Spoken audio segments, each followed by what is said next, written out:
Kinutulog yung Yan, isa sa mga yan. Nililito nagluluto nila pa raw yung mga mamaya. yan. Yun o. Bilis nilang lumaki.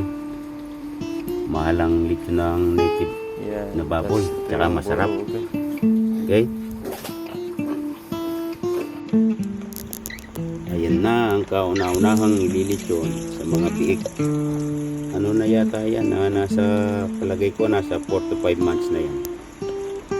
Buhat ng isinilang. Ang ganda oh. Kaya lang mahalang ano yan. Yung mga iba binibili nila. Yung biik na yan nakabenta yung kapatid ko na 6,000 isa. Yun oh, nililitsyon nila. Sarap yan.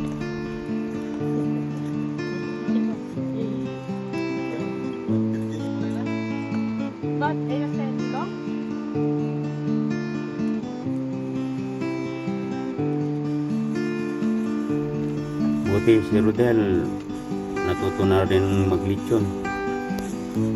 Talagang kailangan ng paglilitsyon nasa tamang timing. Ang magandang litsyon yung walang crack yung balat niya at saka buo siya. Walang putok at saka yung wala siyang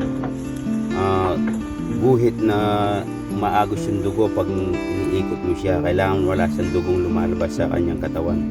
Kasi yun ang magiging guhit na kulay itim sa lechon Katulad nung natutunan ko yan kay Sir Rain. Shoutout sa iyo Sir Rain. Yan ang lechon na linuto natin. Yun kauna-unang lechon na nakita ko na napakagandang lechon. Buo ang balat mula sa ulo hanggang sa dulo.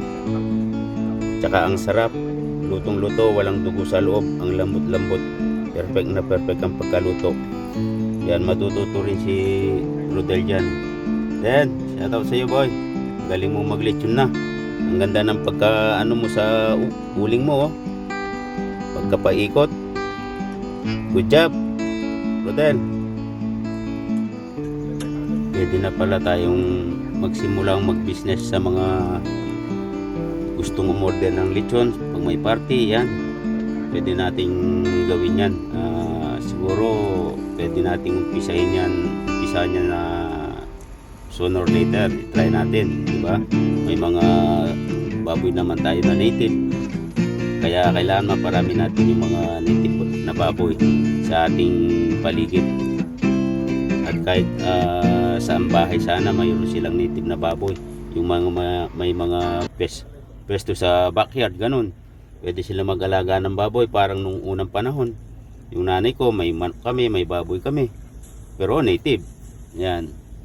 Kaya pwede nating i-business yan. Pwede nating subukan. Why not, di ba? Okay?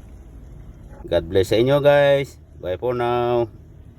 May pakiusap po pala ako sa mga nadaan sa channel ko. Sana masumpungan nyo pong mag-subscribe.